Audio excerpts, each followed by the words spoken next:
और हमारे साथ हमारे संवाददाता जतिन शर्मा इस वक्त मनीष सिसोदिया के घर के पास से लाइव जुड़ गए हैं। जतिन, फिलहाल यहाँ का क्या माहौल है? बीजेपी के कितने कार्यकर्ता यहाँ पर इकट्ठा हैं और किस तरीके की नारेबाजी वो कर रहे हैं?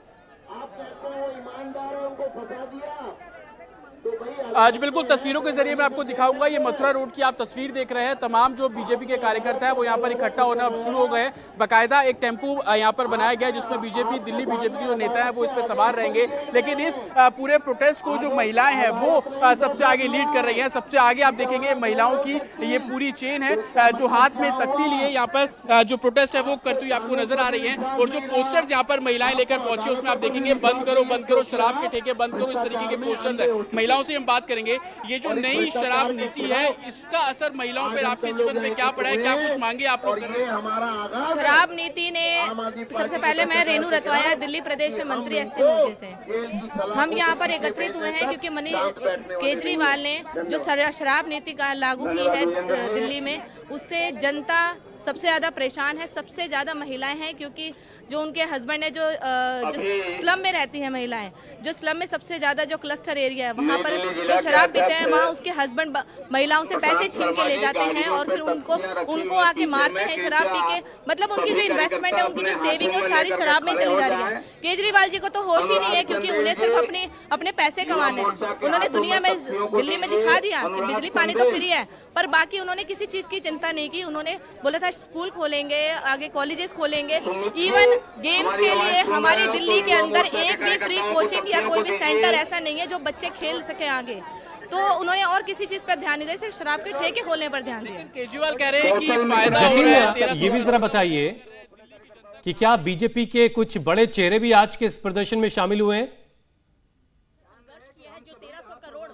भारतीय जनता पार्टी ने अपना मांग रखी जो आज केजरीवाल जी ने देना है, आज भी वो घोटाले में ही चल रहा है। और केजरीवाल जी ने हमेशा दिल्ली की जनता के साथ सिर्फ धोखा और धोखा ही किया है, सिर्फ विज्ञापनों में काम किया है। आज शराब नीति के खिलाफ हम यहाँ एकत्र हैं। सबसे बड़ा अगर अटैक कहूँ तो वो महिलाओं के ऊपर हुआ है क्योंकि महिलाओं को घर में शायद रोटी खाने को नहीं मिल रहा, लेकिन जिस तरह से शराब के ठेके खोले जा रहे हैं, आज घरों को बर्बाद करने का काम इस शराब नीति ने किया है। सर आपके जीवन पर किस तरीके से पड़ रहा है, क्योंकि आप भी सड़क पर हैं और प्रदर्शन यहाँ पर कर रही हैं? देखिए, शराब के लिए तो कोई भी महिला फेवर में नहीं रहेगी, मोर और लेस। मेरा ये कहना है कि जिस प्रकार से हर बार पॉलिसी रिवाइव होती है, रिव्यू होती है, इस बार पॉलिसी को किसी भी पॉलिटिकल पार्टी से जो मैक्सिमम जो स्टेक होल्डर्स होते हैं उनसे बातचीत करी जाती है। अपनी बात को सिर्फ आपने थोप दिया, आपने पॉलिसीज डाल दी, गली गली मोहल्ले में आपने शराब के ठेके खुलवा दिए। आप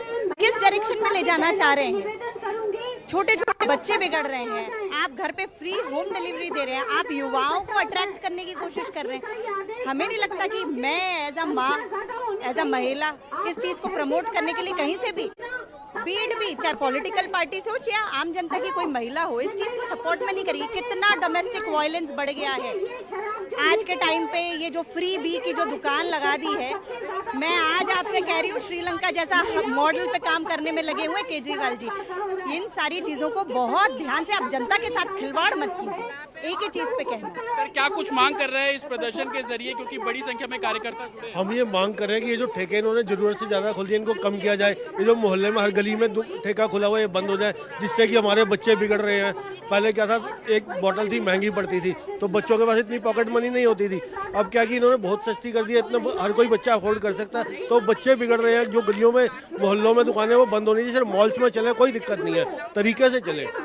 आपको मैं तस्वीर दिखाऊंगा, आप पीछे देखेंगे कि बड़ी संख्या में जो बीजेपी के कार्यकर्ता हैं वो यहाँ पर जुड़ रहे हैं। और मथुरा रोड की ये पूरी तस्वीर है। इससे तकरीबन 200 मीटर दूर ही मनीष सिसोदिया का घर है। लेकिन आपको आगे दिखाऊं तो बैरिकेड यहाँ पर दिल्ली पुलिस द्वारा लगा दिया गया है। तो ये जो प्रदर्शन है, ये जो मार्च है, तकरीबन 100 मीटर ही चलेगा और उसके बाद दिल्ली पुलिस द्वारा इनको यहाँ पर रोका जाएगा। और अगर बैरिकेड तोड़े जाते हैं तो आगे आप वाटर कैनन भी देख लेंगे। तो यहाँ पर इन लोगों की यही मांग है कि मनीष सिसोदिया अपना इस्तीफा दे और महिलाएं इस पूरे प्रोटेस्ट को लीड कर रही है। हमने महिलाओं की बात सुनी कि उनके जीवन पर इस नई पॉलिसी का कितना असर पड़ रहा है, बच्चे किस तरीके से बिगड़ रहे हैं, जगह जगह गलियों में जो वाइन शॉप्स खोल दी गई है उसका परिवार पर क्या असर पड़ रहा है। उन्हीं सभी मांगों को लेकर ये सभी बीजेपी के कार्यकर्ता यहाँ पर विरोध प्रदर्शन करते नजर आ रहे हैं। जी जतिन, क्या बीजेपी के कुछ बड़े चेहरे भी आज के इस प्रदर्शन में शामिल होंगे?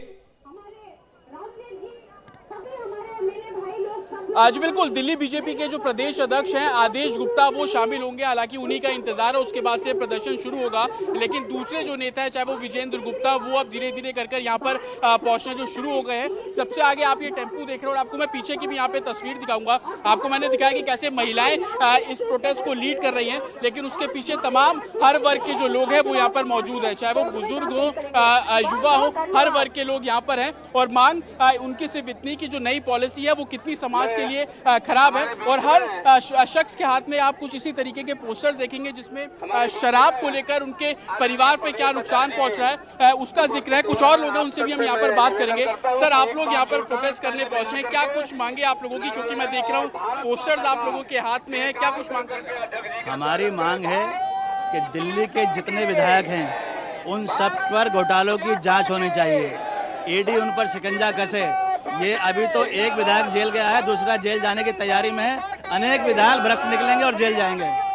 तो आप देखेंगे जो प्रदेश अध्यक्ष है आदेश गुप्ता वो भी अब यहाँ पर पहुंचे और इसके बाद से प्रोटेस्ट शुरू होगा। कुछ और लोगों से भी मैं आपकी यहाँ पे बात कराऊंगा। आप देखेंगे कि जो पोस्टर से लोगों के आते हैं उसमें लिखा हुआ है शराब की कमाई केजरीवाल की जेब में, लेकिन अरविंद केजरीवाल तो कह रहे हैं जो 1300 करोड़ इससे कमाए हैं वो दिल्ली की जनता के लिए। कुछ भी नहीं लगाया जी, कुछ भी नहीं लगाया। क्या कुछ मांग कर रहे हैं सर आप लोग आज प्रोटेस्ट में शामिल हुए? सर, हम मांग ये कर रहे हैं कि ये जो गली गली मोहल्ले मोहल्ले में शराब की जो ठेके खोल दिए हैं, इससे हमारी जो पीढ़ी है, हमारे नौजवान है, हमारे बच्चे हैं, उनका भविष्य खराब हो रहा है। तो हम ये चाहते हैं कि ये बंद किया जाए, इससे हमारे बच्चों का मुस्तकबिल खराब हो रहा है। इस नई पॉलिसी का आपके जीवन पे क्या असर पड़ रहा है? देखिए, ये सबसे बड़ा असर ये पड़ेगा, इन्होंने जो शुरुआत की थी ये कहा था हम दिल्ली को बहुत अच्छा शिक्षा स्तर देंगे और यहाँ एजुकेशन में जिस तरीके से इन्होंने कमिट किया था जो गेस्ट टीचरों के लिए उनको हम परमानेंट करेंगे, बहुत सारे कमिट किए थे, उन पे इन्होंने काम नहीं किया। इन्होंने शराब नीति में ऐसा क्या लगा कि इस पे कोई भी पूरी अच्छी तरह जानकारी नहीं निकाली, कोई काम नहीं किया और उसको तुरंत के तुरंत जहां जैसे की स्थिति में वैसे ही इन्होंने ठेके दे दिए। इसका मतलब इन्होंने ये बड़ा क्लियर समझा कि जहाँ पैसा आना चाहिए उसको कैसे भी बगैर सोचे समझे डिसीजन को लागू कर दो और देश के अंदर एक अराजकता का माहौल पैदा हो, शराबी बढ़े, शिक्षा अच्छी नहीं हो, शराबी आगे बढ़ेंगे तो निश्चित रूप से उनको लगता है कि हमारी कमाई बढ़ेगी, देश से उनको कोई लेना देना नहीं है। और आप देखेंगे कि बड़ी संख्या में जो महिलाएं हैं वो यहाँ पर हैं और जो पोस्टर्स यहाँ पर लोग लेके पहुंचे हैं उसमें साफ तौर पर लिखा है कि केजरीवाल का जनता से विश्वासघात, मांगी साफ आवाज दे रहे हैं शराब, इस तरीके के पोस्टर्स हैं। सर, क्या कुछ मांग आप लोग कर रहे हैं? क्या आपके आसपास भी जो शराब की दुकानें खुली हैं, प्रदर्शन का मकसद क्या है? जिस तरह से शराब की दुकानें घर घर में, स्कूल के पास, सार्वजनिक स्थान पे, मंदिर के पास शराब की दुकानें खुलवाई गई है, जिस तरह से भ्रष्टाचार करके 2 नंबर का पैसा कमाने के लिए, चुनाव प्रचार के लिए, पंजाब के चुनाव के लिए 2 नंबर का पैसा निकाला है इन्होंने शराब के नाम पे। ठेके ऐसे जगह दिए गए हैं जहाँ पे स्कूल है, जहाँ पे मंदिर है, उनको बंद करवाने का आह्वान हम करने आए हैं। मैम, आप महिला हैं, आपके जीवन पे क्या असर पड़ रहा है इस नई नीति का? देखिए, मेरे पर्सनली अगर कहूँ तो मेरे जीवन पे असर नहीं पड़ा है, लेकिन मैं काम करती हूँ महिलाओं के बीच। स्लम में जब आप जाएंगे तो आप देखेंगे इसका असर, जो व्यापक असर है वो स्लम की महिलाओं पर है, क्योंकि उनके पुरुष क्या करते हैं कि वो अब पैसे घर में ना देकर शराब में दे रहे हैं और ऊपर से शराब एक पर एक फ्री वाली नीति आपने चला दी है। आप स्कूलों में शिक्षा दो ना फ्री, वो क्यों नहीं दे रहा है? स्कूलों में फ्री शिक्षा दो तो बच्चे पढ़ेंगे, उनका भविष्य अच्छा हो। ये जो आप कर रहे हैं ये क्या होगा, इससे एक भविष्य जो है वो खराब हो रहा है। बच्चे सीख रहे हैं, आपने एज कम कर दी, एज बार आपने कम कर दिया, आपने टाइम लिमिट बढ़ा दी, इससे बच्चे बर्बाद हो रहे हैं, हमारे देश का भविष्य बर्बाद हो रहा है। सबसे पहले तो अभी दिल्ली का भविष्य बर्बाद हो रहा है। जितनी भी महिलाओं से हम बात कर रहे हैं उनका यही कहना है कि इस नई नीति से यूथ बिगड़ रहा है, जो एज लिमिट आपने कम की उससे यूथ बिगड़ रहा है। कुछ और लोग हैं। सर, इस नई नीति का कितना असर आप देख रहे हैं समाज में, क्या प्रभाव पड़ रहा है? क्योंकि आम आदमी पार्टी तो कह रही है कि जनता के हित के लिए 1300 करोड़ का आंकड़ा भी उन्होंने दे दिया। देखिए किस तरह से पूरे दिल्ली की जनता तरस थी शराब से। आज दिल्ली में आप देखिएगा हर ठेके पर आप निकालिए तो कोई ऐसा ठेका नहीं मिलेगा जहां पर मर्डर ना हो चुका, कोई छुरा मार दिया, कोई किसी को गोली मार दिया। लगातार इस तरह से हो रहा है। और जिस तरह से इनके कद्दावर मंत्री मनीष सिसोदिया जी जो एक शिक्षा में क्रांति ला रहे थे, किस तरह से दारू में उन्होंने दिल्ली में क्रांति लाया। मैं उनको बहुत धन्यवाद देता हूं कि आपकी क्रांति आपके ऊपर जाए। आप जिस तरह से इस शराब नीति में भ्रष्टाचार किए और जिस तरह से सीबीआई इंक्वायरी है, और केजरीवाल जी तो पहले ही 1 महीना पहले ही कह चुके हैं कि मनीष सिसोदिया की बारी है। उनको तो पता है कि सिसोदिया इस पर भ्रष्टाचार किया है और सिसोदिया जेल जाएगा, सिसोदिया तो बच सकता है, तो सीबीआई का बिल्कुल। देखिए जतिन, ये भारतीय जनता पार्टी की मांग है कि मनीष सिसोदिया इस्तीफा दें और इसीलिए उनके घर की तरफ कूच किया जा रहा है। शुक्रिया आपका जतिन तमाम जानकारी के लिए। इंडिया टीवी हर वक्त हर जगह डाउनलोड करने के लिए सर्च करें India TV news Google play store या ऐप स्टोर पर।